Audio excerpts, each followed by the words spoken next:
Ang singaw mula sa malaking kaldero ng goto ay marahang umaakyat humahalo sa amoy ng pinakuluang buto bawang at bagong saing na kanin. Ang pwesto ni Aling Gloria ay simple lamang isang lumang kariton na bakal isang kupas na trapal na nagsisilbing bubong at isang hilera ng mga garapon ng sahog na tila mga sundalong nakabantay. Ngunit sa kabila ng pagiging simple, ito'y malinis. Bawat sulok ng kariton ay kinikis-kis niya gabi-gabi. Bawat kutsara at mangkok ay binabanlawang mabuti. Sa paligid niya ang ingay ng divisorya ay isang dambuhalang halimaw na hindi natutulog. Ang dagundong ng mga motorsiklo, ang nagmamadaling mga yabag ng libu-libong tao, ang busina ng mga sasakyan at mga sigawang nag-aalok ng kung ano-anong paninda ay nagsasama-sama sa isang nakabibinging musika ng kaguluhan. Si Aling Gloria ay may mga kamay na sanay sa trabaho, mga kamay na may maliliit na paso mula sa tumalsik na mantika at mga kalyo mula sa walang katapusang paghiwa at paghalo. Inayos niya ang pagkakatali ng kanyang mandil na may mga mantsa ng sabaw at nagsandok ng mainit na goto para sa isang suki na halos kasabayan na niyang tumanda sa kanto na yon. Diyos na po ang magbayad, Aling Gloria, sabi ng lalaki kasabay ng pag-iwan ng ilang barya sa ibabaw ng maliit na kahon. Isang matipid na ngiti lamang ang isinukli niya. Hindi ito isang malaking nangiti, kundi isa sa mga ngangiting panandalian lamang dahil ang buhay ay bihirang magbigay ng dahilan para magdiwang. Salamat, iho. Mag-iingat ka. Tugon niya. Nang makaalis ang customer, sinulyapan ni Gloria ang kahon ng barya. Hindi ito puno. Kailanmay hindi ito napupuno. At sa araw na ito, tila mas magaan pa ito kaysa dati. Mahina ang benta dahil sa ginagawang kalsada sa kabilang kanto na naglilihis sa mga tao at dahil na rin sa isang bagong pwesto ng pagkain na mas maganda ang itsura, 2 blok lang ang layo. Subalit nagpatuloy si Gloria. Palagi naman siyang nagpapatuloy. Iyon ang natutunan niya sa mahigit 60 taon ng kanyang buhay. Mag-alas 6 na ng hapon nang magsimulang bumaba ang araw at humaba ang anino ng kanyang trapal. At doon niya sila nakita. 3 batang lalaki. Hindi sila tumatakbo o naglalaro tulad ng ibang mga bata sa kalye. Naglalakad silang magkakatabi dikit-dikit na para bang ang mundo ay masyadong malaki at nakakatakot para harapin ng mag-isa. Magkakamukha sila, maitim na mga mata, matangos na mga pisngi at magulong buhok na kapwa itim. Para silang 3 salamin na pinag-isa ng alikabok at gutom. Ang kanilang mga damit ay halatang luma at malalaki para sa kanilang payat na katawan at ang kanilang mga sapatos na goma ay halos wala ng hugis. Wala silang dalang bag. Wala silang kasamang matanda. Ang dala lang nila ay ang bakas ng gutom sa kanilang mga mukha. Pinagmasdan sila ni Gloria, ngunit walang halong pagkagulat o drama. Tiningnan niya sila kung paano tingnan ang isang bagay na masakit dahil ito'y totoo. Huminto ang 3 bata, mga 2 metro ang layo, mula sa kanyang pwesto, tila nag-aalangang lumapit pa. Ang isa sa kanila, ang nasa gitna, ay humakbang pasulong at nagsalita sa mahinang tinig. Alay, mayroon po ba kayong tira na pagkain kahit po konti lang? Natigilan si Gloria, ang sandok ay nanatili sa ere. Narinig na niya ang linyang yon noon mula sa ibang mga bata sa ibang mga taon. Pero may kakaiba sa 3 ito. Hindi sila humihingi na may kasamang katusuhan. Humihingi sila na may kasamang hiya. Nasaan ang mga magulang ninyo? Tanong niya sinisikap na huwag maging tunog mapanghusga. Nagkatinginan ang 3 na para bang ang tanong ay isang suntok sa kanilang sikmura. Wala po, sabi ng batang nasa gitna at ang boses niya ay bahagyang nabasag. Wala na po kami. Napalunok si Gloria. Tiningnan niya ang kanyang kaldero. Tiningnan niya ang mga nakahandang mangkok. Tiningnan niya ang kahon ng barya. At muli tiningnan niya ang 3 bata. Ang nasa kanan ay nakayuko. Ang nasa kaliwa naman ay mariing nagtikom ng labi na para bang pinipigilan ang pag-iyak. Huminga ng malalim si Gloria at gumawa ng isang desisyon na para sa kanya ay hindi kabayanihan kundi simpleng pagiging tao. "Halik kayo," sabi niya, sabay kumpas ng kamay. "Lapit kayo, hindi ako nangangagat." Dahan-dahan silang lumapit, bawat hakbang ay may pag-aalinlangan na para bang takot na baka isa itong patibong. Pinagsilbihan sila ni Gloria ng tig-iisang maliit na mangkok ng goto mula sa natitira niyang paninda. Hindi ito punong-puno tulad ng para sa isang matanda, pero mainit ito. At ang init kapag gutom ka ay isang pangako ng pag-asa. Umupo ang mga bata sa mga bangkong plastik, magkakatabi pa rin. Noong una, mabilis silang kumain, may halong pagkabalisa. Ngunit kalaunan bumagal ang kanilang pagkain na para bang sa wakas ay napagtanto ng kanilang mga katawan na may laman na ang kanilang mga tiyan. Habang pinagmamasdan sila ni Gloria, isang kirot ang kumurot sa kanyang dibdib. Hindi niya alam kung saan ito nanggaling. Marahil ay mula sa alaala ng sarili niyang anak, marahil sa pagod ng maraming taon, o marahil sa mapait na katotohanang walang sinuman ang dapat makakita sa tatlong batang kumakain na para bang iyon na ang kanilang huling pagkakataon. "Anong mga pangalan ninyo?" tanong niya pilit na pinatatatag ang kanyang boses. Nagkatinginan muli ang tatlo. "Ako po si Kai," sabi ng unang nagsalita. "Ako naman po si Nico," sabi ng pangalawa ang nasa gitna. "At ako po si Jax," sabi ng pangatlo ang pinakatahimik sa kanila. Dahan-dahang tumango si Gloria, isinasaulo ang mga pangalan na parang nagtatago ng isang bagay na ayaw niyang mawala. Nang biglang isang pamilyar at mayabang na boses ang bumasag sa kanilang sandali. "Aba-aba, Aling Gloria, namimigay ka na naman ng limos sa mga daga ng kalye." Lumingon si Gloria at naramdaman ang pag-igting ng kanyang mga balikat.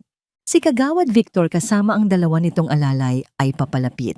Si Victor ay isang opisyal ng barangay na ang tanging kapangyarihan ay ang mang-abuso ng mga taong tulad niya. Mayabang itong maglakad na para bang pag-aari niya ang bawat baldosa ng bangketa. Mamaya, iiyak-iyak ka kapag wala ka ng pambayad sa proteksyon. Dagdag pa ni Victor na tiningnan ang mga bata na para bang sila'y basura. Agad na natigilan ang tatlong bata. Si Kai ay napahawak ng mahigpit sa gilid ng mangkok. Si Nico ay yumuko, itinatago ang muka. Pero si Jax, ang pinakabata, ay tiningnan si Victor ng masama.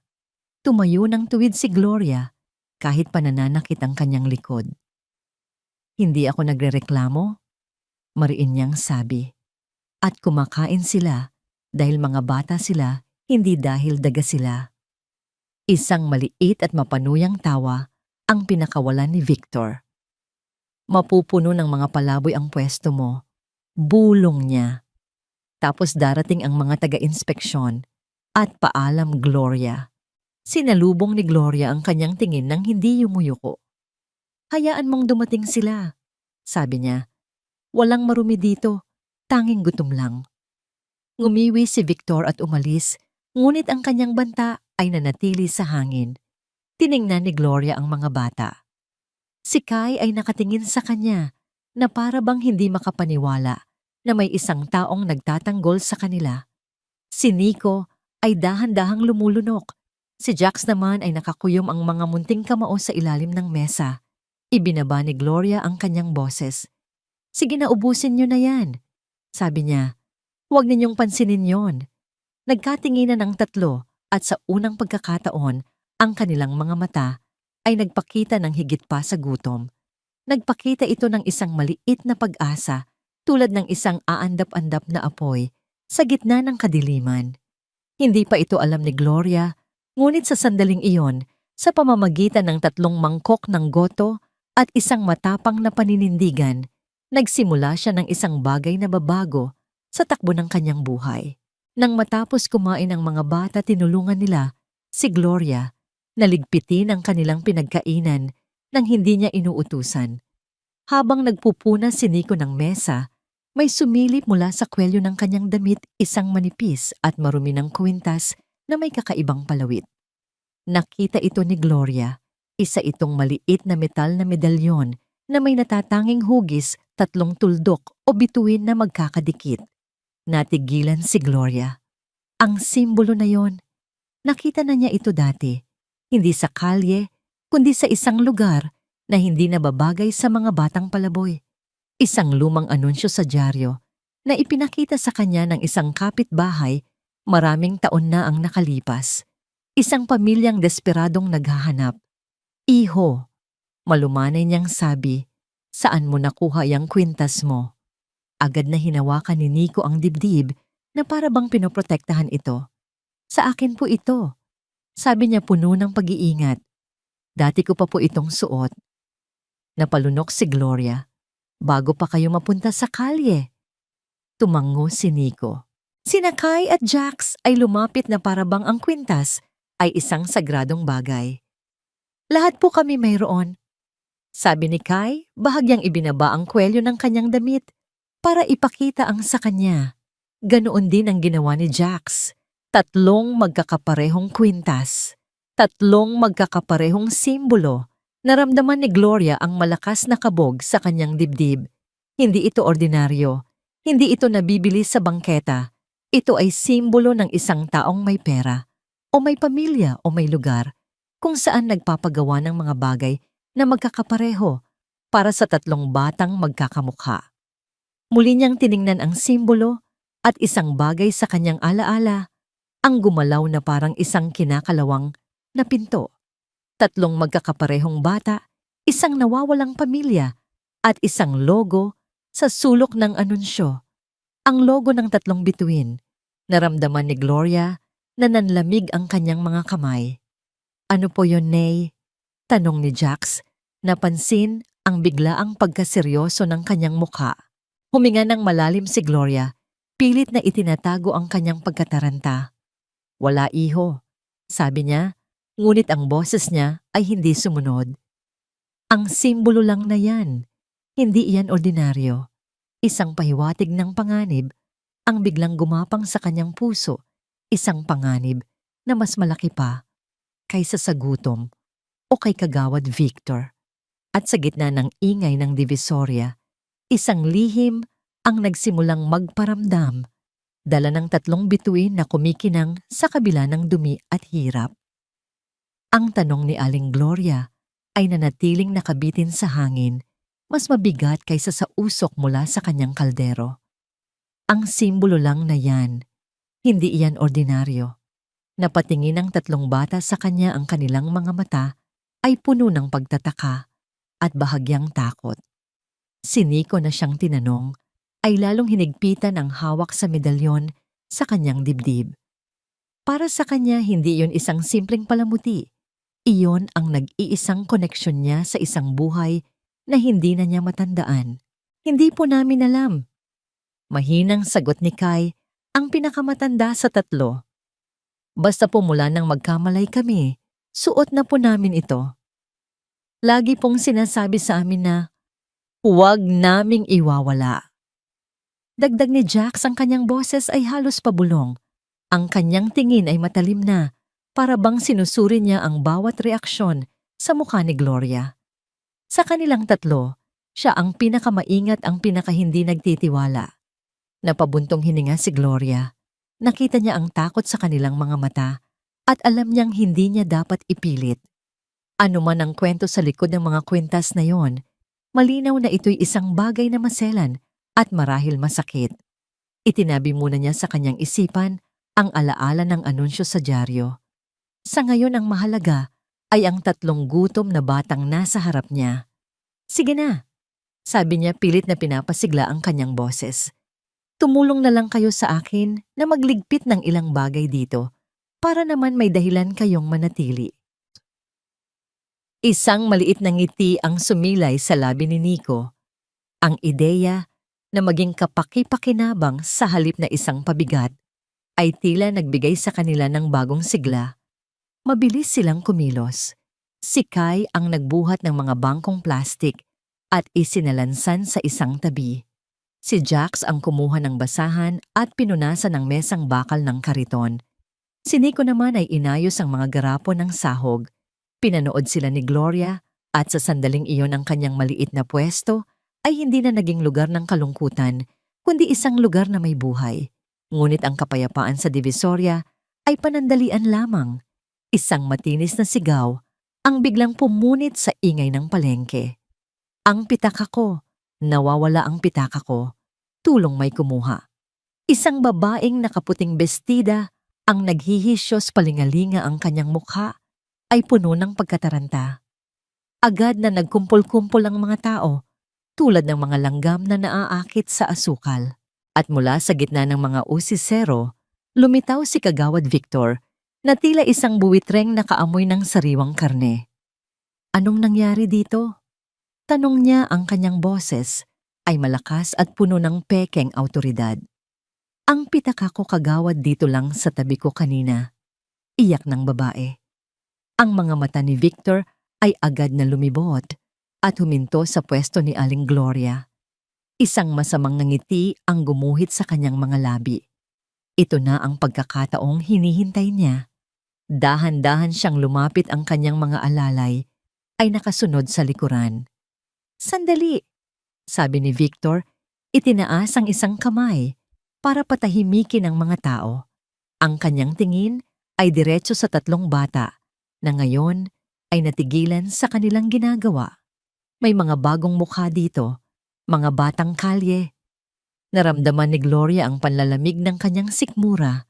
Victor, huwag pakiusap niya, ngunit hindi siya pinansin ni Victor. Itinuro niya si Kai. Kayong tatlo, hali kayo dito. Hindi gumalaw ang mga bata. Nanatili sila sa likod ni Gloria na para bang isa siyang pader na magpoprotekta sa kanila. Sabi ko, hali kayo dito. Sigaw ni Victor. Kapag may nawawala, ang unang pinaghihinalaan ay ang mga salot na tulad ninyo. Ang salitang salot ay tumama na parang sampal. Nakita ni Gloria ang sakit at galit sa mga mata ni Jax. Humarang si Gloria sa daraanan ni Victor. Wala silang kinalaman dyan, Victor. Kanina pa sila rito at tumutulong sa akin. Walang sandaling umalis sa paningin ko. Talaga ba, Gloria, mapanuyang tanong ni Victor? O baka naman kasabwat ka na rin nila? Baka naman ginagamit mo sila para magnakaw para sa'yo. Napasinghap ang ilang tsismosa sa paligid. Ang akusasyon ay mabigat at nakakahiya. Wala kang karapatang magbintang nang walang pruweba. Giit ni Gloria, nanginginig ang kanyang boses sa galit. Pruweba? Tumawa si Victor. Ang pagmumukha nila ang pruweba. Tignan mo, marurumi gutom. Ganyan ang mga magnanakaw. Lumapit siya at sinubukang abutin si Jax. Kapkapan niyo yan. Utos niya sa kanyang mga alalay. Ngunit bago pa man makalapit ang sinuman, muling humarang si Gloria. Itinulak ang kanyang katawan sa pagitan ng mga bata at ni Victor. Subukan ninyong hawakan sila at sisigaw ako. Doon nawalan ng pasensya si Victor. Ang pagsuway ni Gloria sa harap ng maraming tao ay isang direktang insulto sa kanyang pagkalalaki. Sa isang marahayas na kilos, itinulak niya si Aling Gloria. Hindi ito isang malakas na tulak na makapagpapabuwal, ngunit sapat ito para mawalan ng balanse ang matanda. Aray daing ni Gloria, napahawak siya sa gilid ng kariton para hindi matumba. Ang tunog ng kanyang pagdaing at ang pag-atras ng kanyang katawan ay tila nagpabagal sa lahat. Sa isang iglap, bago pa man makakilos ang sinuman, sumugod si Kai. Hindi niya sinuntok si Victor. Sa halip mabilis niyang inalalayan si Aling Gloria, inilagay ang kanyang maliit na katawan sa pagitan ng matanda at ng panganib. Tiningnan niya si Victor at sa mga mata ng batang iyon, isang apoy ng galit na hindi nababagay sa kanyang edad ang nag-aalab. Ang eksenang yon ang marahas na pagtulak sa isang matanda at ang matapang na pagtatanggol ng isang bata ay bumasag sa pagkamanhid ng mga manonood. Nagsimula ang mga bulungan. Grabe naman yan, pati matanda tinulak. Nakita ko wala namang ginagawa yung mga bata. Naramdaman ni Victor ang pagbabago ng ihip ng hangin. Ang simpatya ng mga tao ay biglang lumipat kay Gloria. Doon naisip ni Gloria na kailangan niyang tapusin ito. Humugot siya ng lakas mula sa kanyang pagod na mga baga at sumigaw sa paraang hindi niya pa nagagawa sa loob ng maraming taon. Tama na, Victor. Lubayan mo ang mga bata. Wala silang kasalanan. Ang kanyang sigaw ay malakas at puno ng pinaghalong galit at desperasyon. Umalingaw-ngaw ito sa buong kanto at mas maraming tao ang napalingon. Ang atensyon ay naging masyadong malaki, masyadong hayagan para kay Victor. Ang kanyang kapangyarihan ay mas epektibo sa dilim sa mga pananakot na pabulong hindi sa isang pampublikong eskandalo. Namula ang mukha ni Victor sa galit at hiya. Nagkibit-balikat siya na para bang walang nangyari. Bahala nga kayo sa buhay ninyo, sabi niya, pilit na pinatatatag ang boses. Pero tandaan mo ito, Gloria. Banta niya idinuro ang matanda. May araw ka rin sa akin. Itaga mo yan sa bato. Pagkatapos ay mabilis siyang tumalikod at umalis kasunod ang kanyang mga alalay na parang mga asong nabigo sa pangangaso. Nang mawala na sila, dahan-dahang humupa ang tensyon. Nag-alisan na rin ang mga usisero, dala ang bagong tsismis para sa hapunan. Naiwan si Aling Gloria at ang tatlong bata sa gitna ng katahimikan. Nanginginig pa rin ang kanyang mga tuhod. Tiningnan niya ang mga bata.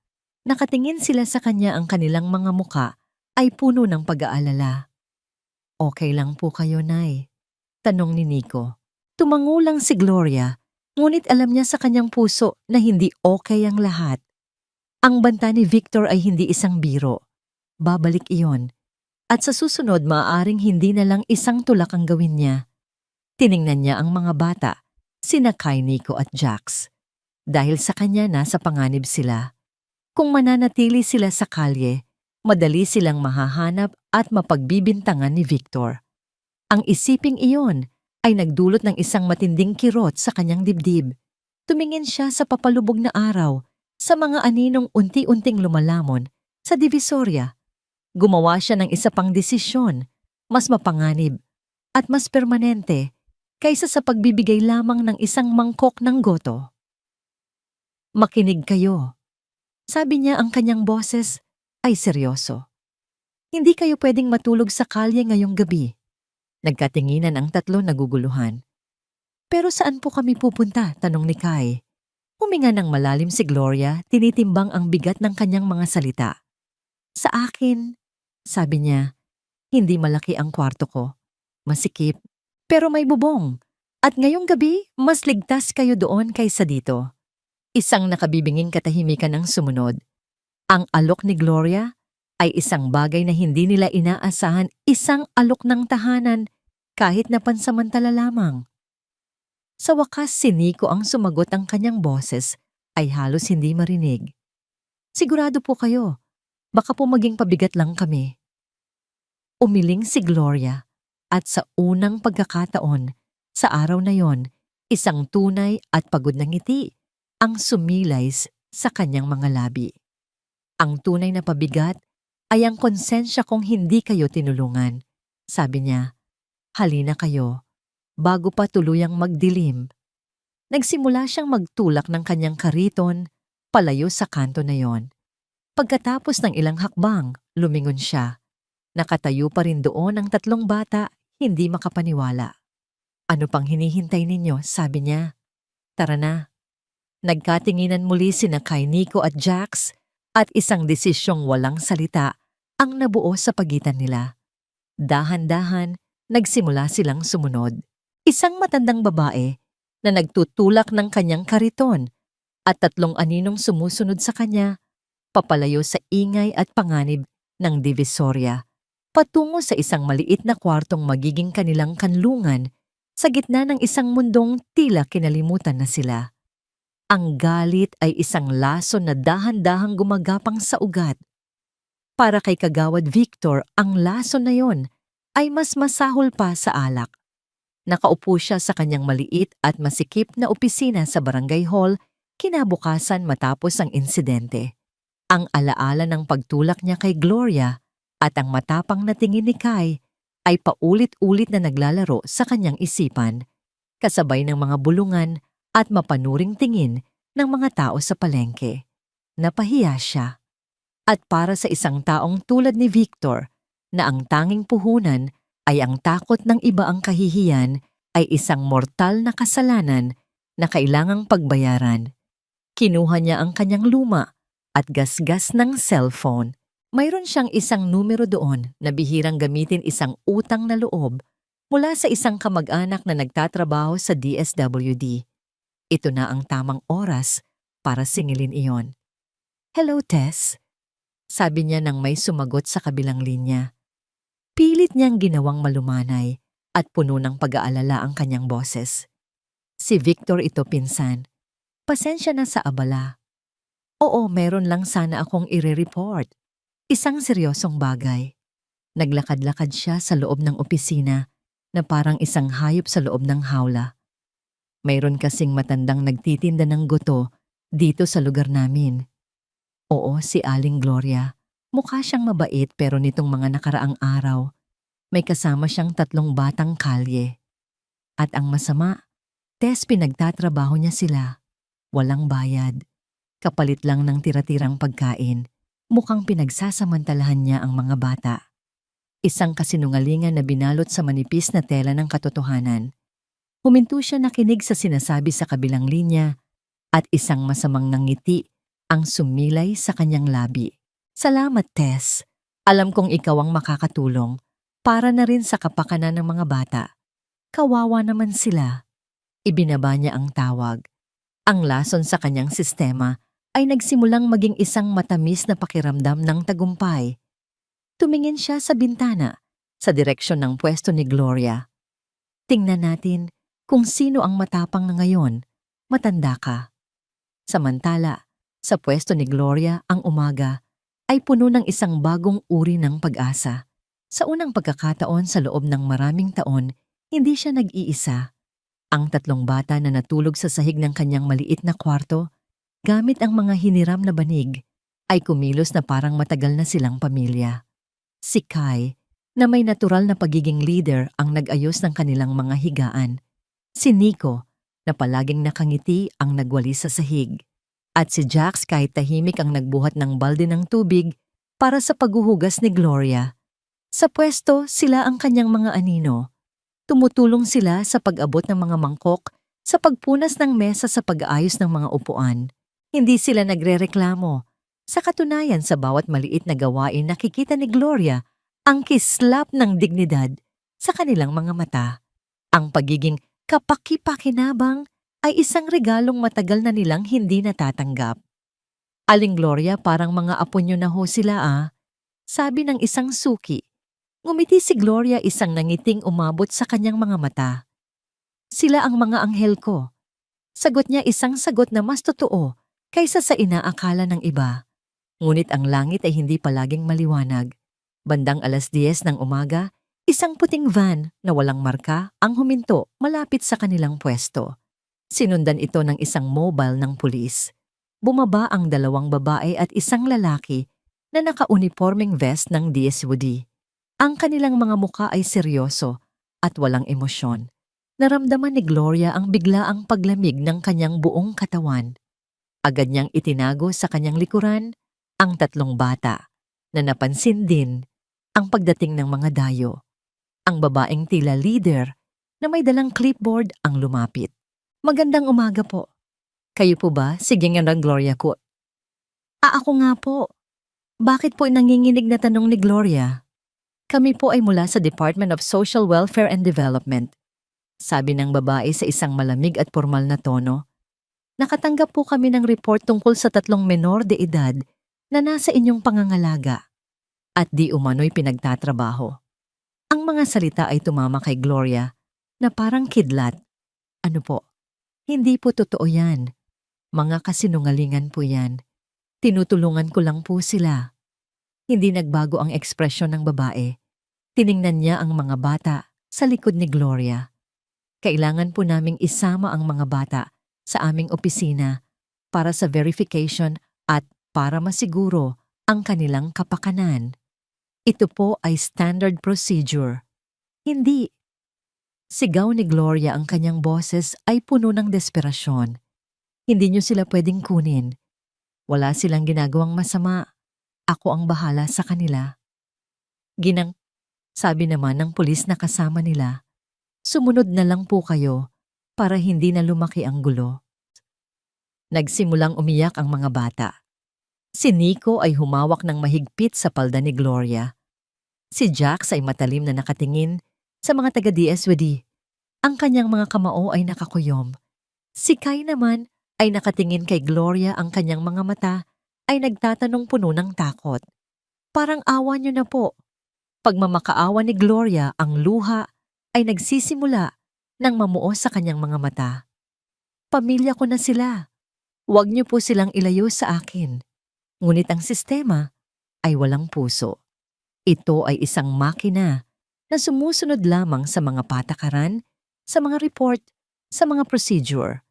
Para sa kanila, si Gloria ay isang pangalan sa isang report at ang mga bata ay mga kaso na kailangang isara. 2 social worker ang lumapit para kunin ang mga bata. At doon nagsimula ang pinakamasakit na sandali sa buhay ni Gloria. Huwag po, ayoko pong sumama. Sigaw ni Nico, ang kanyang maliit na katawan ay nagpupumiglas. Bitawan niyo ako. Sigaw ni Jack, sinubukan niyang sipain ang lalaking humahawak sa kanya, ngunit masyado siyang maliit, masyado siyang mahina. Sa gitna ng kaguluhan, habang hinihila palayo si Nico, natanggal ang isa niyang luma at pudpod ng tsinelas. Gumulong ito sa maruming semento at huminto malapit sa paanan ni Gloria. Isang maliit, walang buhay na bagay na kumakatawan sa isang pamilyang winawasak.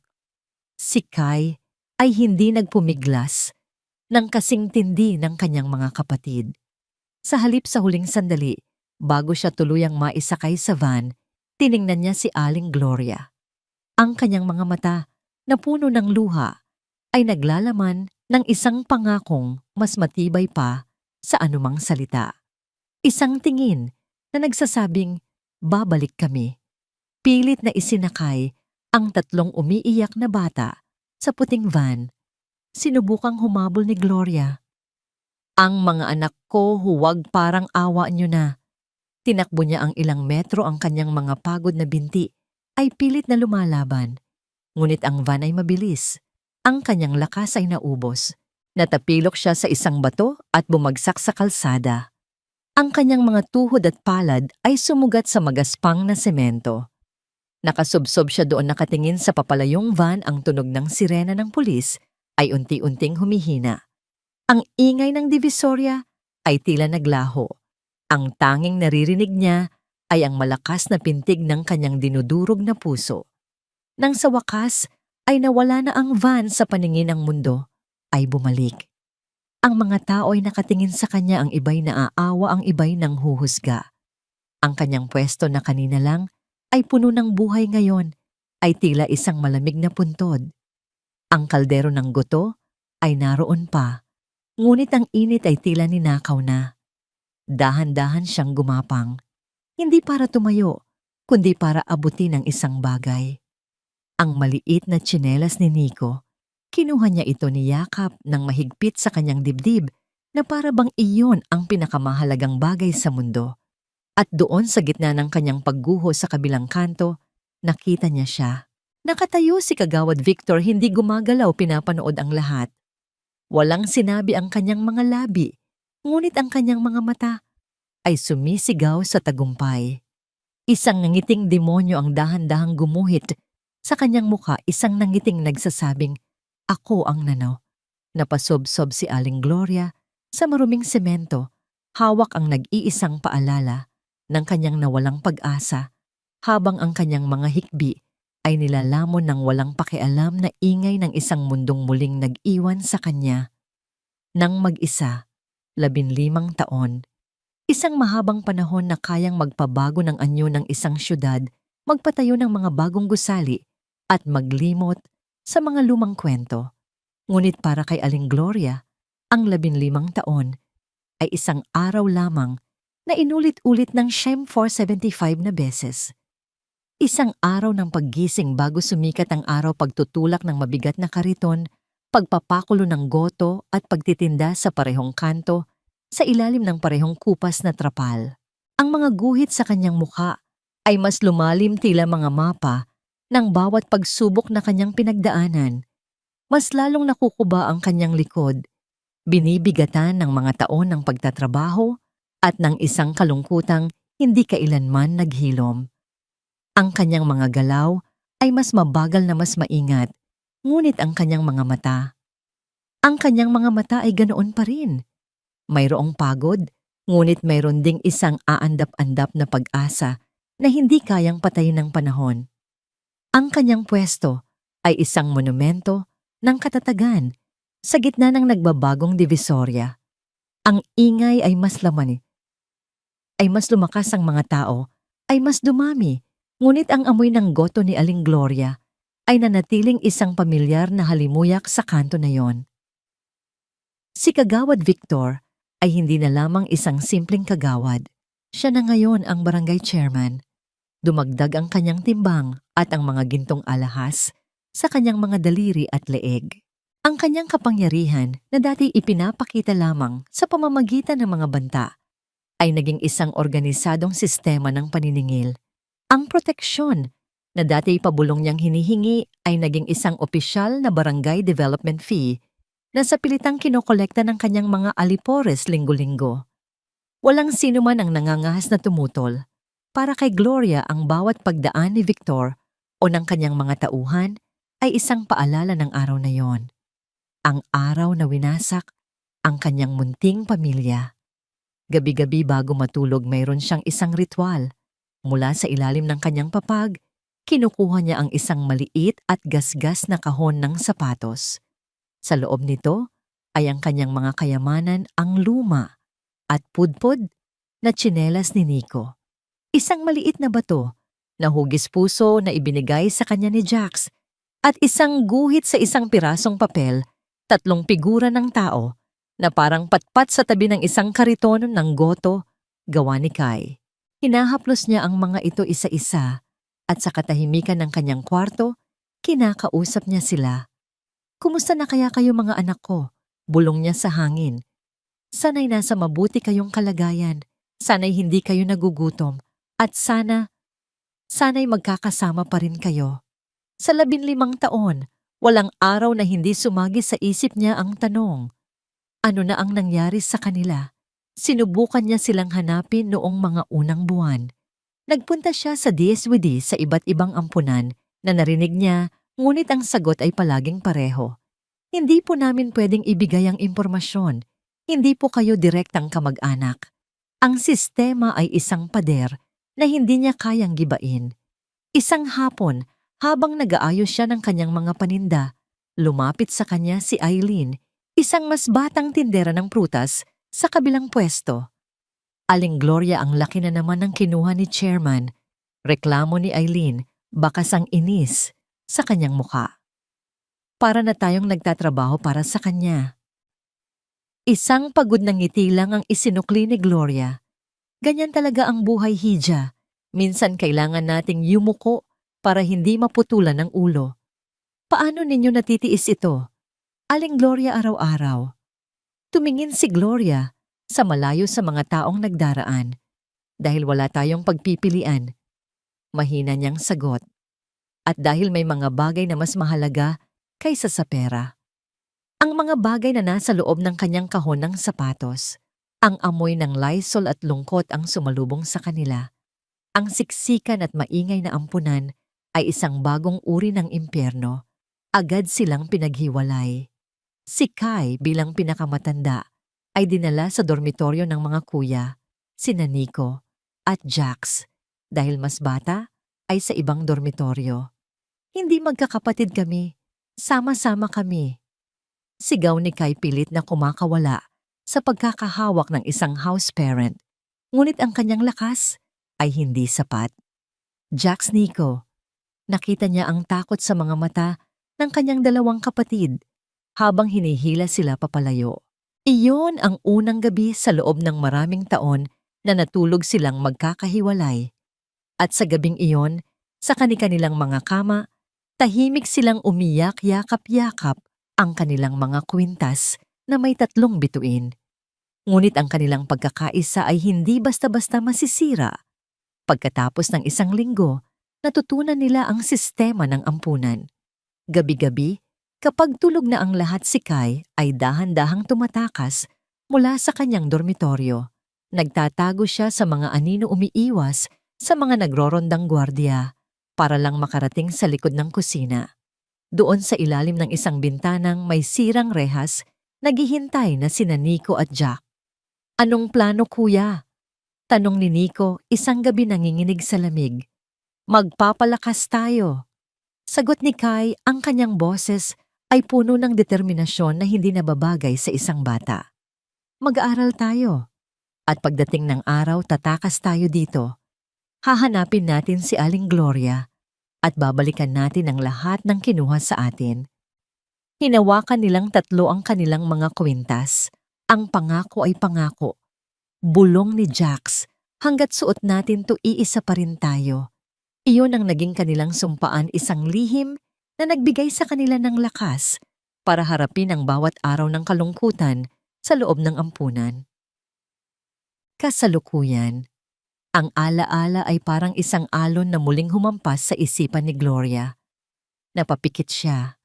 Nang imulat niya ang kanyang mga mata, isang tunog ang pumukaw sa kanyang pansin, isang tunog na hindi karaniwan sa musika ng Divisoria. Isang ugong na hindi pamilyar. Hindi ito ugong ng dive bus o motorsiklo. Ito ay isang mababa, malakas at makinis na ugong ng isang makinang mamahalin. Lahat ng tao sa paligid ay tila napansin din ito. Tumigil ang mga naglalakad. Ang mga tindera ay sumilip mula sa kanilang mga pwesto. Ang mga kargador ay huminto sa pagbubuhat. Isang makintab at itim na sasakyan ang dahan-dahang gumapang sa masikip na kalye. Ang pintura nito ay napakakintab na nasasalamin ang magulong tanawin ng palengke. Ang mga bintana nito ay tinted, nagtatago ng kung sino man ang nasa loob. Para itong isang itim na panterang naligaw sa gitna ng isang kawan ng mga ligaw na aso. Hindi ito pinansin ni Gloria noong una. Marahil ay isang politiko o artistang mayayabangan lang. Ngunit ang sasakyan ay hindi nagtuloy. Huminto ito. Direktang huminto sa tapat ng kalsada kung nasaan ang kanyang pwesto. Isang kolektibong paghinga ang tila narinig mula sa mga tao. Sino ang bibisitahin nito sa lugar na ito? Naramdaman ni Gloria ang pagbilis ng kanyang pulso, ngunit hindi niya alam kung bakit. Pinatay ang makina ng sasakyan. Sa isang iglap, ang kanto na yon ay binalot ng isang nakabibinging katahimikan na para bang lahat ay naghihintay sa susunod na mangyayari. Isang kamay ang lumabas mula sa bintana ng driver at dahan-dahang binuksan ang pinto sa likuran. Click! Ang tunog ng pagbukas ng pinto ay tila isang putok ng baril sa gitna ng katahimikan. Dahan-dahan isang sapatos na gawa sa mamahaling katad ang lumabas at tumapak sa maruming semento ng Divisoria. At ang pinto ay nagsimulang bumukas ng mas malapad. Mula sa unang sasakyan, isang lalaki ang lumabas. Ang kanyang tindig ay matikas na kasuot ng isang madilim na suit na tila hinulma sa kanyang katawan. Ang sapatos niya ay napakakintab na tila isang itim na salamin. Hindi siya tumitingin sa mga usisero sa paligid. Ang kanyang mga mata ay may iisang direksyon lamang. Kasunod nito, bumukas ang pinto ng pangalawang sasakyan. Isang lalaki na may kaparehong tindig ang lumabas, nakasuot din ng suit, ngunit ang kanyang mukha ay may bahid ng isang banayad na ngiti. At sa panghuli, ang pinto ng ikatlong sasakyan. Ang lalaking lumabas dito ay may pinakamatigas na ekspresyon sa kanilang tatlo. Ang kanyang mga mata ay matalim na, para bang sinusuri ang bawat anino at bawat sulok ng paligid. 3 lalaki, Tatlong mararangyang sasakyan. Isang imposibleng tanawin sa gitna ng dumi at gulo ng Divisoria. Nagsimulang magbulungan ang mga tao. Sino yan, mga artista ba? Baka mga politiko. Imposible. Dito sila huminto. Baka maniningil ng utang. Naramdaman ni Aling Gloria na tila siya'y lumiliit sa likod ng kanyang kariton. Ang biglaang pagdating ng karangyaan at kapangyarihan ay nagdulot sa kanya ng isang pamilyar na takot.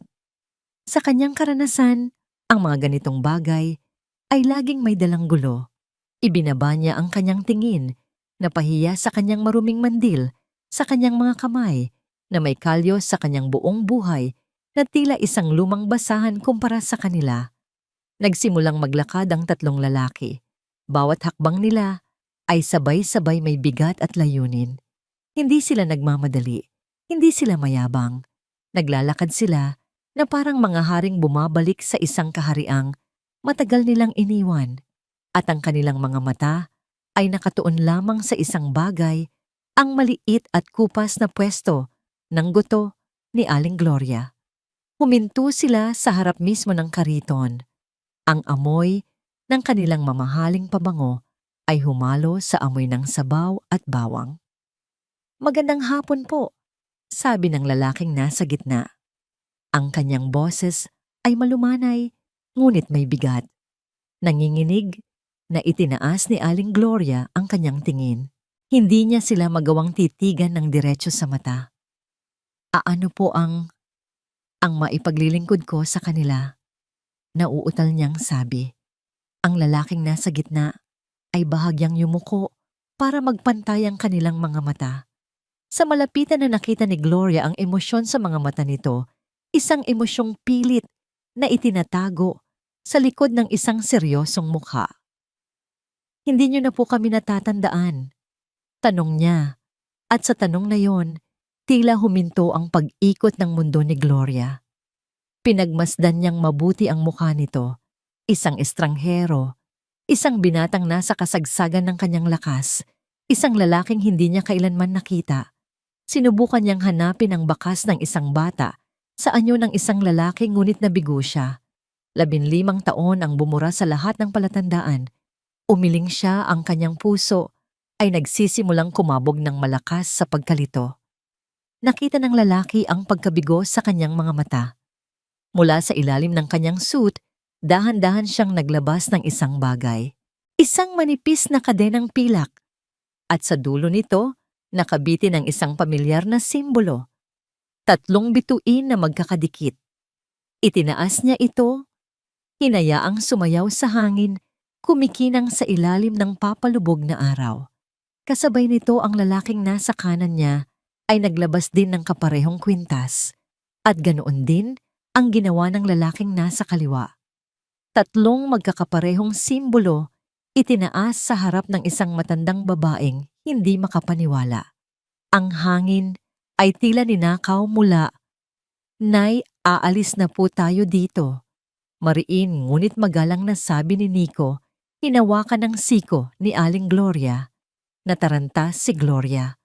Ang kanyang mga mata ay lumibot sa kanyang munting mundo, ang karito ng kaldero ng guto na nagsisimula nang lumamig ang mga nakasalansan na mangkok.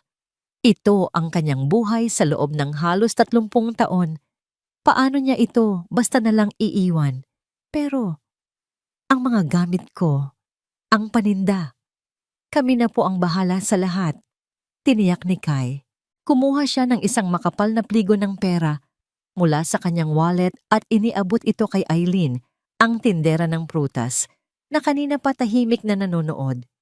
"Miss, pakibantayan muna ang pwesto ni nanay at pakibili na rin lahat ng natitirang paninda niya at ipamigay sa mga bata sa kalye.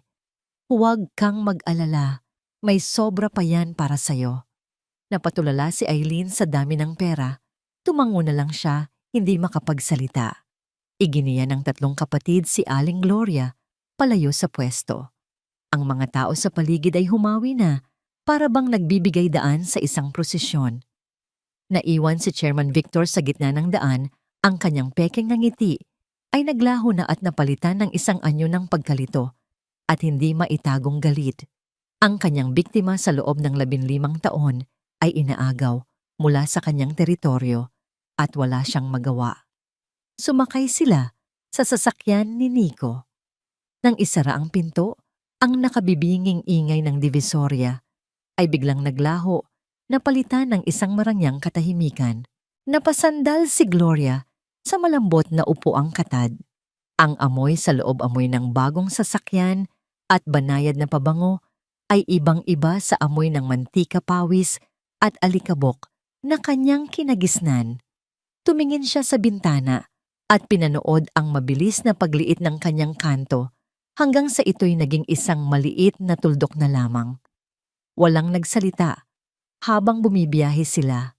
Ang bawat isa ay tila nagbibigay ng espasyo sa isa't isa para iproseso ang lahat. Pagkatapos ng halos 1 oras, pumasok sila sa basement parking ng isang nagtataasang gusali sa puso ng Makati, isang 5-star hotel. Inalalayan nila si Gloria papasok sa isang grand lobby at sumakay sa isang elevator na may gintong palamuti. Huminto ito sa penthouse floor. Binuksan ni Jax ang pinto ng isang suite at ang bumungad kay Gloria ay isang tanawing hindi niya kailanman nakita kahit sa kanyang mga panaginip. Isang sala na mas malaki pa sa buong eskinita kung saan siya nakatira, na may mga bintanang salamin mula sahig hanggang kisame na nagpapakita ng buong kalangitan ng Metro Manila. "Maupo po kayo, Nay." Malumanay na sabi ni Kai. Iginagabay siya sa isang malaking puting sofa na tila yari sa ulap. Kumuha si Nico ng isang baso ng tubig at iniabot sa kanya. Umupo silang tatlo sa kanyang harapan. Ang kanilang mga mukha ay seryoso na ngayon handa nang sagutin ang mga tanong na bumabagabag sa isipan ni Gloria sa loob ng 15 taon. Si Kai bilang panganay ang nagsimulang magkwento. "Nang kunin po kami ng DSWD, dinala kami sa isang malaking ampunan sa Maynila. Agad po kaming pinaghiwalay. Iyon po ang pinakamasakit. Sa loob ng maraming taon, ang alam lang namin ay ang isa't isa. Tapos bigla mag-isa na lang kami." Nagpatuloy si Nico. "Pero gumawa kami ng paraan, Nay. Gabi-gabi tumatakas si Kuya Kai sa dormitoryo niya para lang makita kami ni Jax sa likod ng kusina. Doon po kami gumawa ng pangako na balang araw, aalis kami doon, hahanapin ka namin at babawi kami." Ang boses ni Jax ang sumunod mababa at puno ng alaala ng hirap. Ang buhay sa loob ay hindi madali. Kailangan mong maging matibay. Pero ang mga kwintas na ito, hinawakan niya ang 3 bituin sa kanyang dibdib. Ito po ang laging nagpapaalala sa amin kung sino kami. Na kami ang 3 bituin. Magkakapatid. Isang pamilya. Huminga ng malalim si Kai. Isang araw pagkalipas ng halos 2 taon, may isang matandang lalaking bumisita sa ampunan. Isa po siyang abogado, si Attorney Ricardo. May iba siyang kasong inaasikaso doon. Nagkataon lang po nakita niya si Jax na naglalaro at nakita niya ang kwintas. Natigilan po siya. "Ang simbolo ng 3 bituin, Nay," sabi ni Nico. "Hindi po pala yun basta-bastang disenyo. Iyon po ang selyo ng aming pamilya, ang Pamilya Alcantara." Napasinghap si Gloria. Pamilya Alcantara. Ang pangalan ay pamilyar, isa sa mga pinakamayamang pamilya sa probinsya ng Quezon, kilala sa kanilang malawak na niyugan. "Ang aming mga tunay na magulang po," paliwanag ni Kai, "ay namatay sa isang plane crash noong mga sanggol pa lang kami. Ang naiwan po naming kamag-anak ay ang kapatid ng aming ama, ang tiyuhin naming si Arturo. Siya po dapat ang mangangalaga sa amin at sa aming mana." Ang mukha ni Jax ay tumigas. "Pero sakim po siya. Sa halip na alagaan kami, ipinakidnap niya kami at ipinatapon dito sa Maynila. Pinalabas niya na kasama kaming namatay sa aksidente para makuha niya ang lahat ng yaman ng aming pamilya." Napatakip ng bibig si Gloria. Ang kwento ay parang isang pelikula, ngunit ang sakit sa mga mata ng 3 lalaki ay napakatotoo. Si Attorney Ricardo, pagpapatuloy ni Kai, ay matalik na kaibigan ng aming ama. Hindi po siya naniwala na patay na kami. Sa loob ng maraming taon, palihim niya kaming hinahanap. Ang pagkakita niya sa kwintas ni Jax ang naging katibayan. Kinuha niya kami mula sa ampunan at inampon. Pero hindi doon natapos ang laban. Mahaba at madugo po ang kaso laban kay Arturo. Sabi ni Nico, napakayaman niya at maimpluwensya. Umabot po ng halos 10 taon ang laban sa korte. Habang nangyayari iyon, sinigurado ni Attorney Ricardo na makapag-aral kami. Nag-aral kami ng business, finance at abogasya. Pinalaki niya kami, hindi para maging mga mayamang walang alam, kundi para maging handa na pamunuan ang aming nararapat na pamana. Nanalo po kami sa kaso 2 taon na ang nakalipas. Pagtatapos ni Ja. Nasa kulungan na po si Arturo at ang lahat ng para sa amin ay naibalik na. Isang mahabang katahimikan ang namayani sa silid. Sinubukan ni Gloria na iproseso ang lahat. Ang mga batang gutom na kanyang pinakain ay mga nawawalang tagapagmana pala. Ang kanilang buhay ay isang trahedyang puno ng kasakiman at kataksilan. Ngunit may isang tanong pa rin sa kanyang isipan. Pero, paano ninyo nalaman ang tungkol sa anak ko? Tanong niya, halos hindi masabi ang pangalan. Kay Daniel, nagkatinginan ang 3 kapatid. Ang kanilang mga mukha ay nabalot ng isang kakaibang kalungkutan. Si Nico ang sumagot, ang kanyang boses ay puno ng pag-iingat at respeto. Nang makuha na po namin ang aming yaman, ang una naming ginawa ay hanapin kayo. Ngunit wala kaming mahanap na record ng isang Aling Gloria na nagtitinda ng goto. Habang hinahanap namin ang mga kasagutan, sinubukan din naming alamin kung ano ang nangyari sa lahat ng tao sa ampunan. At doon namin nalaman ang tungkol sa isang volunteer na nagngangalang Daniel. Naramdaman ni Gloria na nanlamig ang kanyang mga kamay. Daniel. Siya po ay isang volunteer sa ampunan nung mga unang buwan namin doon. Sabi ni Nico, may ngiti ng isang matamis na alaala. Sa lugar na yon, na puno ng kalungkutan, si Kuya Daniel po ang aming naging liwanag. Palihim niya kaming binibigyan ng tinapay. Kinukwentuhan niya kami tungkol sa isang mabait na babae na nagtitinda ng pinakamasarap na guto sa Divisoria. Sinabi niya na yun daw ang kanyang ina.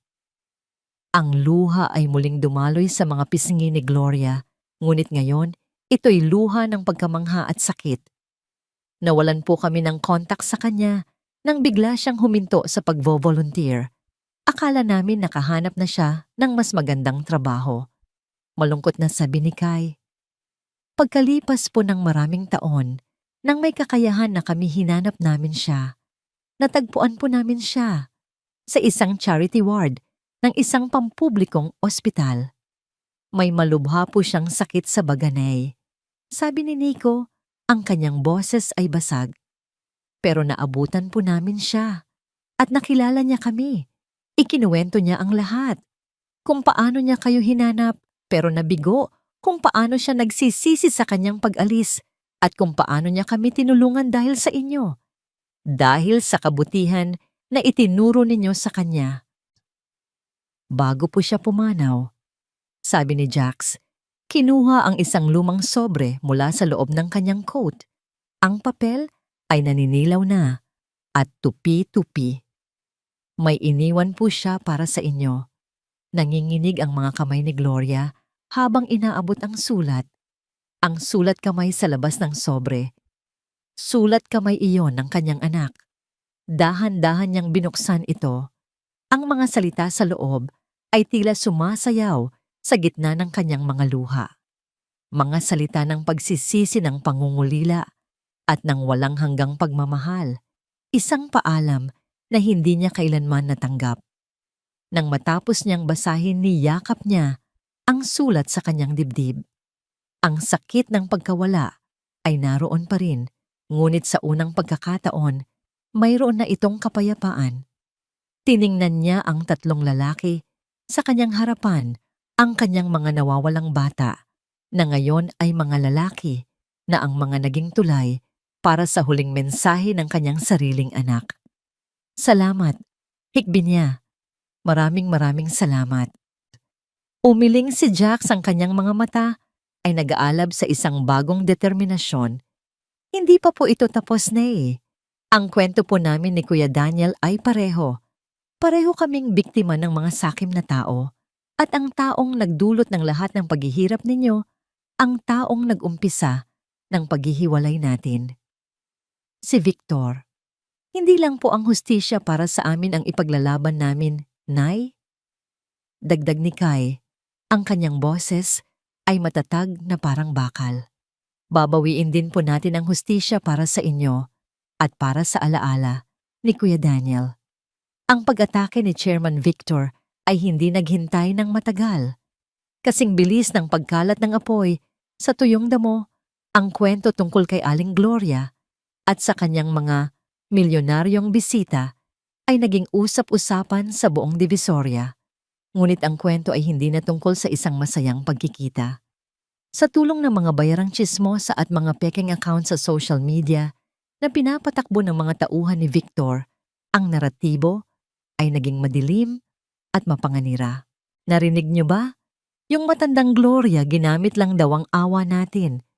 Kasabwat pala ng sindikato. Kaya pala biglang may mga mamahaling sasakyan. Money laundering daw, te. Nakakatakot, sa tapat pa natin nagaganap ang lahat. Baka madamay pa tayo dyan. Ang mga salitang ito na paulit-ulit na ibinubulong mula sa isang pwesto patungo sa isa pa ay lason na unti-unting pumapatay sa reputasyon na iningatan ni Gloria sa loob ng 30 taon. Ang mga dating suki na bumabati sa kanya ay umiiwas na ngayon ng tingin. Ang mga ngiti ay napalitan ng mapanghusgang mga titig. Ang kanyang kanto na dati kanyang santuwaryo ay naging isang entablado ng kahihiyan. Sa loob ng marangyang hotel suite, alam ng 3 kapatid ang bawat galaw ni Victor. Mayroon silang sariling mga tao, isang team ng mga private investigator at tech expert na sumusubaybay sa lahat. He's using this information to isolate her, sabi ni Jax habang tinitingnan ang mga analytics sa kanyang laptop. By turning the community against her, mas madali para sa kanya na pumasok at gumawa ng eksena. He's creating a justification for a raid. Klasikong taktika ng bully? Sagot ni Kai, nakatayo sa harap ng bintana at nakatingin sa syudad sa ibaba. He can't fight us with money, so he'll fight us with dirt. Ang problema si Nay, ang ginagawa niyang battlefield. Si Nico, nakadarating lang mula sa pag-aasikaso ng mga legal na dokumento, kasama si Attorney Ricardo, ay umupo sa tabi ni Gloria. Si Gloria ay tahimik lang sa isang sulok. Nakikinig, ang kanyang mukha ay puno ng pag-aalala. Nay, wag po kayong mag-alala. Malumanay na, sabi ni Nico. Alam po namin ang ginagawa niya. Hindi po namin hahayaang manalo siya. Pero mga anak, ang mga tao, naluluhang, sabi ni Gloria. Ang mga kapitbahay ko, galit sila sa akin. Hindi po sila galit sa inyo, pagtatama ni Nico. Natatakot po sila at ginagamit ni Victor ang takot na yon. Pero babalik na rin po natin yan. Tumingin siya sa kanyang mga kapatid. Panahon na. Ang kanilang ganting salakay ay hindi maingay, ngunit ito'y matalas at may palaisipan. Ang unang hakbang ay ang pagkuha ng suporta. Inatasan ni Kai ang kanilang mga investigador na hanapin ang lahat ng mga biktima ng pangingikil ni Victor sa Divisoria sa loob ng nakalipas na 10 taon. Sa una lahat ay takot magsalita. Walang gustong lumaban sa sistema. Dito pumasok si Nico. Hindi siya nagpadala ng mga abogado o mga taong mukhang opisyal. Siya mismo ang nagpunta, kasama lang ang isang assistant. Nag-iisa siyang naglakad sa mga eskinita ng Divisoria, hindi nakasuot ng suit, kundi isang simpleng polo shirt at maong. Kinausap niya ang mga tindera, hindi bilang isang milyonaryo, kundi bilang isang taong nakakaunawa. Pumunta siya kay Eileen ang tindera ng prutas. Eileen, alam kong natatakot ka, sabi ni Nico habang nakaupo sa isang maliit na bangko sa tapat ng pwesto nito. Pero alam ko rin na pagod ka ng matakot. Si Nay Gloria, tinulungan niya kami noong wala kaming wala. Ngayon kami naman ang tutulong sa kanya at sa inyo. Ipinakita niya kay Eileen ang isang folder. Lahat ng ebidensya ng paniningil sa'yo nakuha namin. Mga text message, mga record ng donasyon. Kung magpapatotoo ka, hindi ka mag-iisa. Proprotektahan ka namin. At hindi lang ikaw, marami pa kayo. Nag-alinlangan si Eileen, ngunit sa mga mata ni Nico, nakita niya ang sinseridad na nakita niya noon kay Aling Gloria. Sa wakas, tumango siya. Ang oo ni Eileen ang naging unang siwang sa pader ng takot na itinayo ni Victor. Habang si Nico ay kumukuha ng mga testigo, si Jax naman ang gumagawa ng sarili niyang opensiba. Ginamit niya ang kanilang tech team para i-trace ang source ng lahat ng pekeng balita. Natuklasan nila na ito'y nanggagaling sa isang maliit na internet cafe na pag-aari ng pamangkin ni Victor. Palihim silang nag-install ng mga surveillance program at na-record nila ang lahat ang paggawa ng mga pekeng account, ang pagpapakalat ng mga kasinungalingan. Lahat ay may utos mula kay Victor, isang digital na patibong na handa nang isara anumang oras. Ang tensyon sa Divisoria ay ramdam na ramdam. Si Victor na naging kampante dahil sa tagumpay ng kanyang black propaganda ay naging mas mayabang. Isang hapon, nagpasya siyang magbigay ng isang halimbawa. Isang matandang magbabalot na tumangging magbigay ng donasyon dahil mahina ang benta ang kanyang pinuntirya. Inutusan ni Victor ang kanyang mga alalay na itapon ang paninda nito sa kalsada. Para matuto kayong lahat, sigaw ni Victor. Sa teritoryo ko ako ang batas. Ang mga tao ay yumuko sa takot. Ngunit bago pa man tuluyang mabasag ang lahat ng itlog isang anino, ang mabilis na kumilos. Si Nico. Nagkataong naroon siya kinakausap ang isa pang tindera. Hindi siya nagsalita. Ang kanyang mga galaw ay mabilis at tiyak. Sinalubong niya ang unang alalay na akmang sisipa sa basket ng balut. Isang mabilis na pag-ilag, isang sapo sa braso at isang pilipit. Bumagsak ang lalaki sa sahig, umuungol sa sakit. Ang pangalawang alalay ay sumugod na may dalang tubo. Inagaw ito ni Nico, ginamit ang momentum ng kalaban laban dito. At sa isang iglap ang tubo ay nasa leeg na ng alalay na hindi makahinga.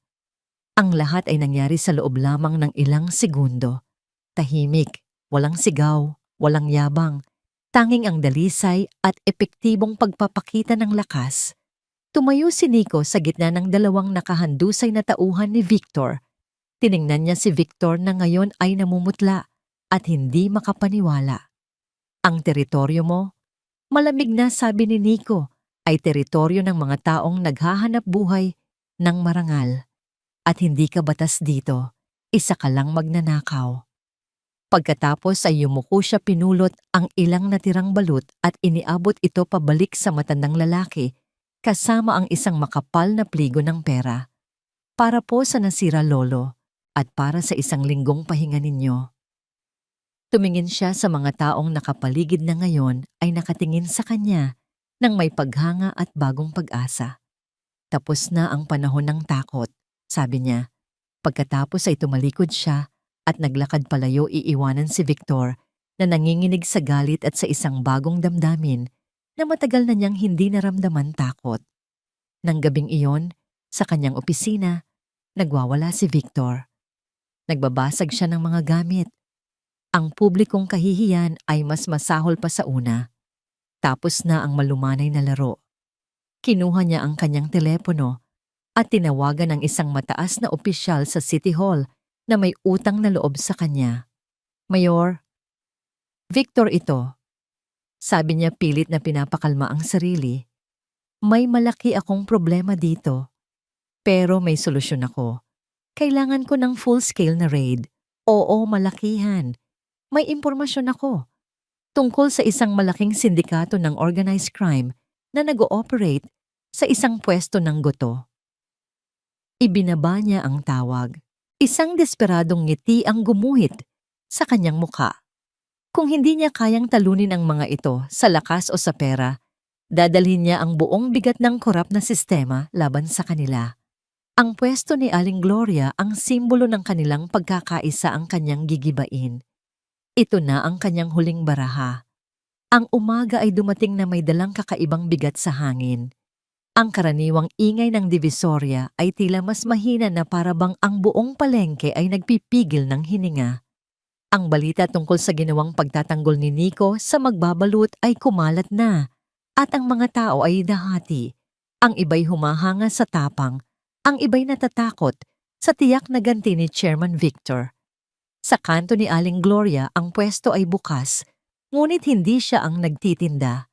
Si Eileen na may bagong tapang sa kanyang mga mata, ang pansamantalang nangangasiwa, isang simbolo ng maliit na rebelyon. Si Aling Gloria mismo ay nasa loob ng isa sa mga itim na sasakyan na nakaparada, hindi kalayuan, kasama si Nico. Sina Kai at Jax ay nasa kabilang sasakyan. Hinihintay nila ang unos. "Sigurado ba kayo dito mga anak?" Tanong ni Gloria, ang kanyang mga kamay ay magkayakap sa kanyang kandungan. Masyadong mapanganib. "Dito po kailangang magtapos ang lahat, Nay." Sagot ni Nico, ang kanyang mga mata ay nakatutok sa kalsada. Sa parehong lugar kung saan nagsimula ang lahat, kailangan nilang makita na hindi na kayo nag-iisa. At dumating ang unos.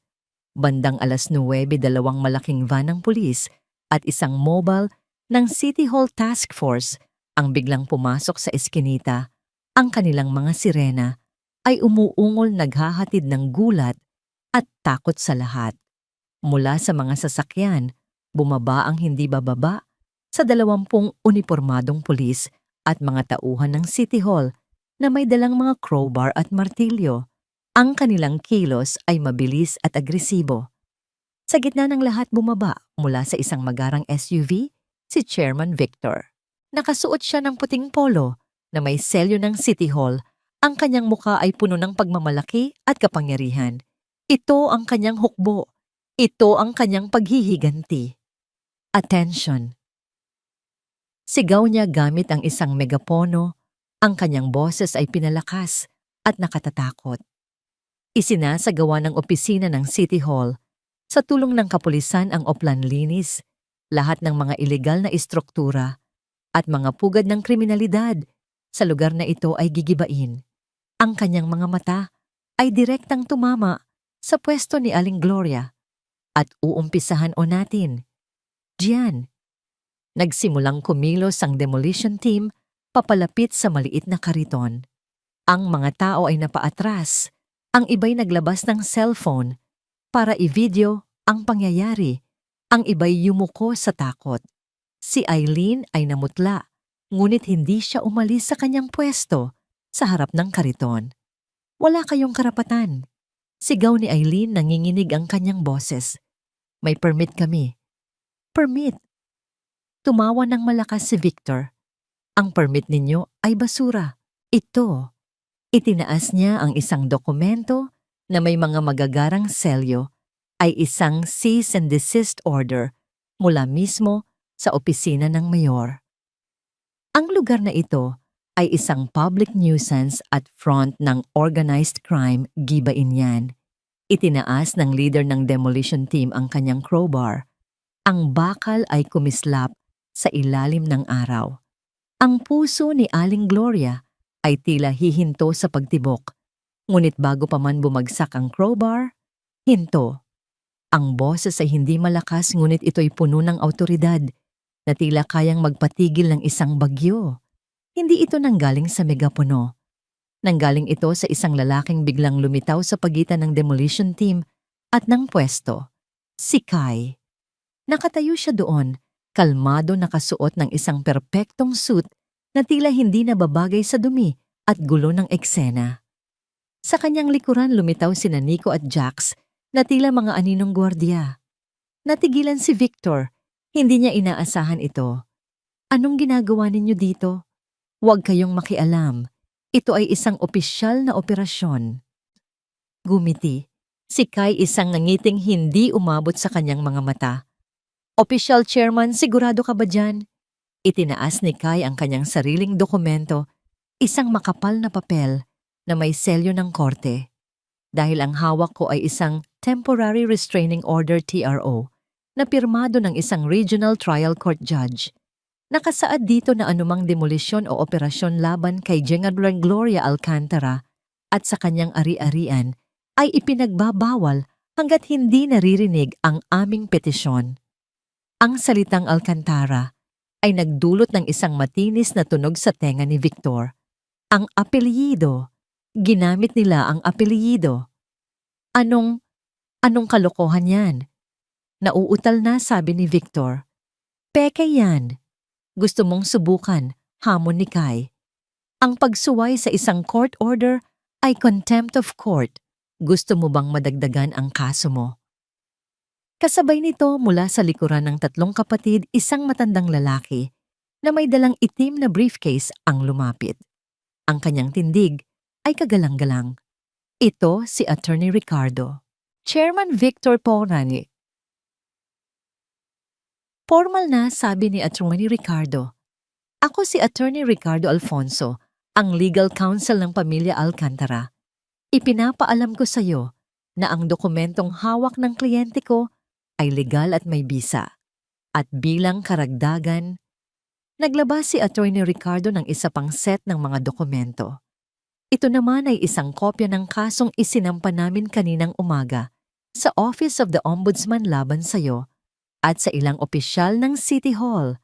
Ang mga kaso, grave misconduct oppression at paglabag sa Anti-Graft and Corrupt Practices Act.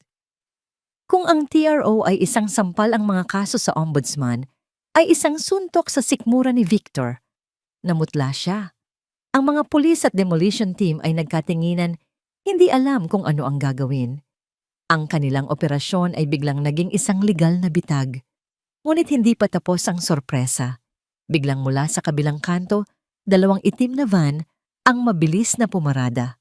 Bumukas ang mga pinto at bumaba ang mga lalaking nakasuot ng itim na jacket na may nakasulat sa likod NBI. National Bureau of Investigation. Ang mga ahente ng NBI na pinamumunuan ng isang seryosong babae ay mabilis na kumilos. Pinalibutan nila si Victor at ang kanyang mga kasamang opisyal mula sa City Hall. Chairman Victor, tanong ng babaeng ahente. Ako si Special Agent Diaz. Mayroon kaming dalang warrant of arrest para sa'yo. Gumuho ang mundo ni Victor. Warrant para saan? Wala akong ginagawang masama. Naglabas si Jax ng isang tablet at ipinakita ito kay Agent Diaz. Agent, ito ang mga ebidensyang isinumite namin. Live surveillance feed mula sa internet cafe na pag-aari ng pamangkin niya. Ang video sa screen ay malinaw. Si Victor nag-uutos sa kanyang pamangkin na magpakalat ng mga pekeng balita. Isang audio recording ng kanyang tawag sa opisyal ng City Hall, inaayos ang oplan linis para gawing legal ang kanyang paghihiganti. At mga kopya ng bank transfer, nagpapakita ng mga perang ibinayad niya para sa operasyon. Ang lahat ng ebidensya ay solid, hindi maitatanggi. Ang digital na patibong na inihanda ni Jax ay nagsara na. Chairman Victor, isinasama ka namin para sa mga kasong extortion, libel at conspiracy, sabi ni Agent Diaz habang kinukuha ng isang ahente ang mga kamay ni Victor para pusasan. Ang huling dagok ay ibinigay. Sa harap ng buong Divisoria, sa harap ng mga taong kanyang inapi, sa loob ng 15 taon, ang makapangyarihang chairman ay naging isang ordinaryong kriminal. Ang kanyang paghahari ng takot ay winasak hindi ng dahas, kundi ng batas talino at isang pangakong binuo sa ilalim ng isang kupas na trapal. Maraming taon na ang nakalipas. Ang tunog ng pag-click ng posa sa mga pulso ni Victor ay tila mas malakas pa kaysa sa mga sirena. Para sa mga taong nanonood iyon, ang tunog ng hustisya. Ang hangin na kanina'y puno ng takot at tensyon ay biglang napuno ng isang nakabibinging katahimikan. Lahat ay nakatitig, hindi makapaniwala sa kanilang nakikita. Ngunit si Victor ay isang ahas na kahit nasa bingit na ng kamatayan ay mangangagat pa rin. Habang hinihila siya ng mga ahente ng NBI, isang desperadong kabaliwan ang gumuhit sa kanyang mukha. Nagsimula siya niyang magpumiglas hindi na para tumakas, kundi para maghasik ng huling lason. Walang hiya kayo. Sigaw niya, ang kanyang boses ay basag at puno ng galit.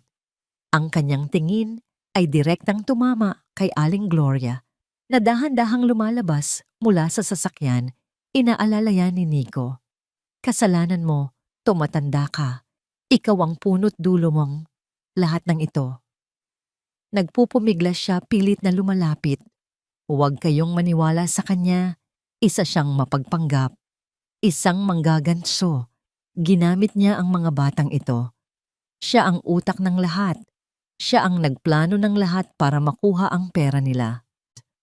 Ang mga akusasyon ay marumi at desperado, ngunit sa isang lugar tulad ng Divisoria kung saan ang chismis ay mas mabilis kumalat kaysa sa katotohanan, ang ilang tao ay nagsimulang mag-alinlangan.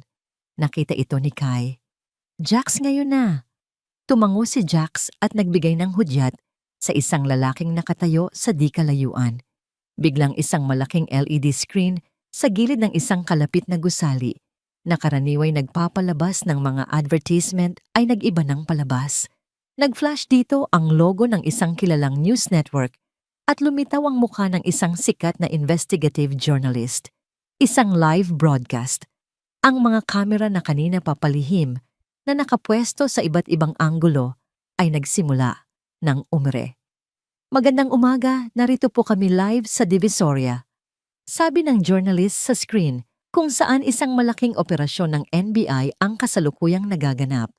Ang target ang di umano'y corrupt na si Barangay Chairman Victor. Iyang buong eksena ay live na ngayon, hindi lang sa Divisoria kundi sa buong bansa. Anong to? Bulalas ni Victor na patingin sa screen at doon niya napagtanto ang laki ng kanyang pagkatalo. Gusto mong magkalat ng kasinungalingan, Victor? Malamig na sabi ni Kai. Sige, gawin mo sa harap ng buong Pilipinas. Sa puntong yun parang isang dam na sumabog. Ang takot na bumalot sa mga tindera sa loob ng maraming taon ay biglang naglaho, napalitan ng tapang na dala ng pagkakaisa. Sinungaling siya. Isang sigawang narinig. Si Eileen. Lumakad siya pasulong nanginginig ngunit determinado. Ako si Eileen. 15 taon akong nagbabayad sa kanya linggo-linggo para hindi niya gibain ang pwesto ko. Saksi ako sa pangingikil niya. Kasunod niya lumapit ang matandang magbabalot. Ako rin itinapon niya ang paninda ko kahapon dahil hindi ako nakapagbigay. Sunod-sunod na.